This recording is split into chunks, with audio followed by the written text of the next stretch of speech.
itu 10 kali saya nangis. Bukan berarti cengeng. Saya nggak cengeng. Saya ayah yang dirindukan anaknya.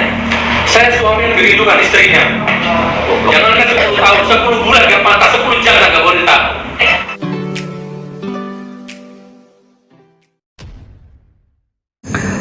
Assalamualaikum warahmatullahi wabarakatuh. Kembali berjumpa dengan saya di channel Gagasan Progresif 79. Sahabat sebangsa dan setanah di mana saja Anda berada. Kembali kita mengikuti sidang pembacaan pledoi daripada Sugi Nur. Dan ada hal yang kemudian ini terkesan unik ya. Sepertinya kita tidak bisa menafikan bahwa kita juga bersedih dengan situasi yang terjadi yang dialami oleh Sugi Nur.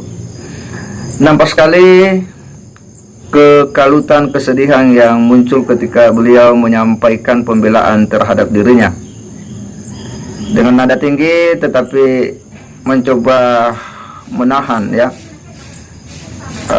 perasaan tangis yang sepertinya menggumpal, dan itu disampaikan oleh Gus Nur.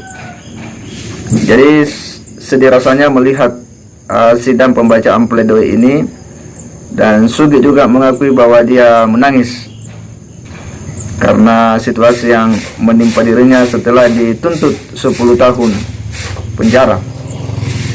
Padahal menurutnya 5 tahun 10 bulan hingga 10 hari dirinya tak pantas untuk ditahan. Dia pun menyampaikan kepada majelis hakim akan situasi yang terjadi pada dirinya. Adapun istrinya yang sakit itu sebenarnya menurutnya bukan karena mubahalah, tetapi karena dia mengambil tugas-tugas yang selama ini dilakoni oleh Sugi Nur. Dia harus lakukan itu karena Sugi Nur ditahan. Ya, selama ditahan maka dialah yang mengambil tugas-tugas itu, dan itulah yang membuat istrinya kemudian menjadi sakit, bukan karena mubahalah, bukan karena efek mubahalah. Untuk lebih jelasnya kita simak bagaimana penyampaian Sugi Nur di ruang persidangan ini. Mari kita simak sama-sama. Jadi kalau kemarin majelis yang mulia yang sebelah sini, ya Bapak ini sempat bertanya ke saya, apakah istri Anda sakit, jangan-jangan kena mubahalah? Tidak ya mulia. Istri saya guru yang mulia. Begitu saya nikah saya suruh resign karena saya nggak suka punya istri kerja. Istri itu tugasnya ngaji, ibadah, sholat, ngurus anak, mendoakan suami. Dan istri saya nggak pernah kerja keras yang mulia. Waktu saya ditahan baris krim 10 bulan, saya masih bisa mengendalikan muamalah saya. Tapi begitu kasus ini, relatif komunikasi dihentikan. Sehingga istri saya itu bukan sakit karena mubahalah, tapi karena memang fitrahnya istri saya itu nggak pernah kerja. Tiba-tiba karena beban yang harus saya jadi tanggung jawab, saya dibebankan ke dia semua. Bangun masjid, ngurus anak, muamalah di mana-mana, uang rumah di mana-mana. Jadi hanya fisiknya kalah. Dia telepon, Abi, maafkan mama sakit, mama nggak kuat mikir. Tolong urusan masjid kasihkan munjiat. Itu munjiat anak saya kedua itu. Tolong urusan masjid kasihkan munjiat, urusan ini kasihkan dia, urusan ini kasihkan dia. Mama nggak kuat mikir lagi. Allahu Akbar.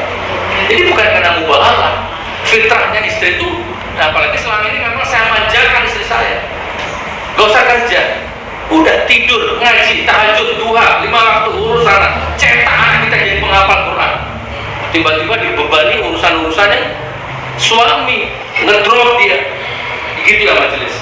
Itu yang keempat ya majelis ya. Nah sekarang yang kelima, saya tidak boleh tahan karena saya kepala keluarga, saya punya anak, saya punya istri yang harus saya nafkahi setiap saat, harus saya lindungi, harus saya jaga.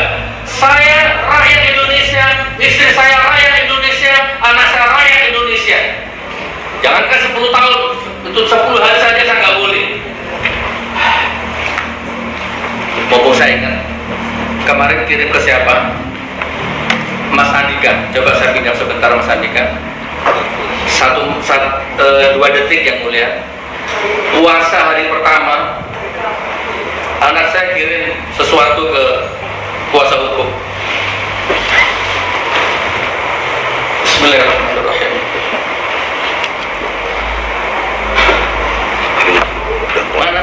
Silakan dulu. Suara hancur kita beli dulu. Aki tahu dan sakit tadi itu sahur bangunnya itu dibangunin mama. Nah nggak kayak dulu kan nggak sahur. Nah dulu kan cuma sampai zuhur, sekarang udah sampai maghrib habis. Iya sampai maghrib sampai pagi. Mana yang satunya tuh ya? Mana? Yang mana? Ini. Ini yang mulia, mohon. Abi kalau pulang bisa pengen buka sama Abi.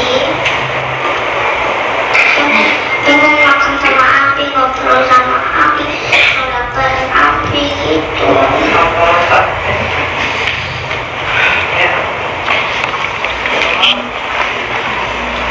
Sepuluh kali saya putar itu, 10 kali saya nangis. Bukan berarti cengeng. Saya nggak cengeng. Saya bukan penista agama, saya bukan residivis yang boleh. Saya ayah yang dirindukan anaknya. Saya suami yang dirindukan istrinya. Jangan kan 10 tahun, 10 bulan yang pantas, 10 jam saya nggak boleh tahu. Mohon maaf kalau saya salah. Mohon maaf ya majelis. Sekarang keputusan saya serahkan kepada majelis. Ya, itu situasinya ya, ketika Suginur kemudian meluapkan semuanya, menyampaikan semuanya. Kita sebenarnya sedih dengan apa yang disampaikan oleh Suginur ini. Dan kira-kira apa dia menyadari dan kemudian menyesal? Kira-kira ia menyesali ya perbuatan yang dia lakukan, karena nampak tadi dia memang sepertinya mau menangis ya, mau menangis karena mungkin ya rasa sedih ya yang tidak bisa dia sembunyikan ketika beliau menyebut ya bagaimana kemudian istrinya itu sakit ya, karena harus mengemban tugas-tugas yang selama ini dilakoni oleh Suginur. Demikian pula ketika ya anaknya menyampaikan sebuah voice note melalui kuasa hukum ya, bagaimana dia sangat merindukan ayahnya, abinya, dan demikian pula ya Suginur sangat merindukan keluarganya. Dia adalah suami yang menurutnya yang dirindukan oleh istrinya. Dia adalah ayah yang dirindukan oleh anaknya. Dan semua itu kemudian terputus. Kerinduan itu tidak bisa ketemu hanya karena dia dituntut, didakwa oleh jaksa, dan hari ini sedang dituntut. Semua disampaikan oleh Suginur di depan majelis hakim. Dengan tegas dia mengatakan bahwa dia bukanlah seorang penjahat, ya, dia bukanlah seorang kriminal, tapi dia yang dikriminalisasi. Dia bukanlah seorang ya pemain sabu-sabu ya, yang intinya dia bukanlah orang jahat ya. Kenapa kemudian dia harus menjalani pesakitan seperti saat ini?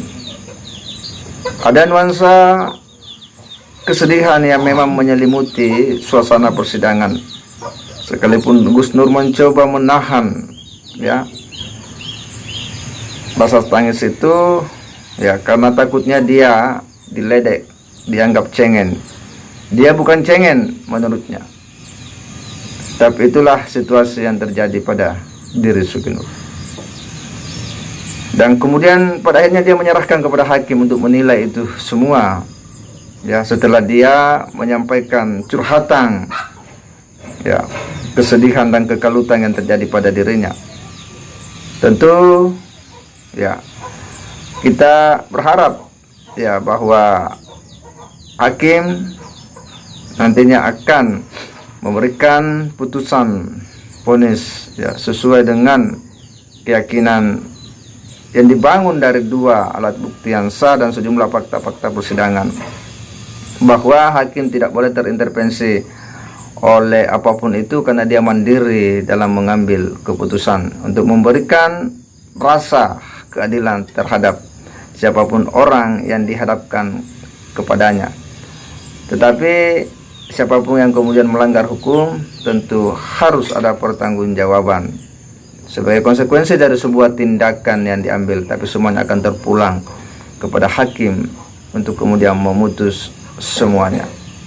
Bahwa peristiwa ini telah menyita perhatian publik dan telah menimbulkan berbagai persepsi yang beragam di luar sana tentang dugaan ijazah palsu Pak Jokowi, dan tentu ini harus ada pembersihan nama baik dan sekaligus mengakhiri polemik ini. Saya kira demikian. Wassalamualaikum warahmatullahi wabarakatuh.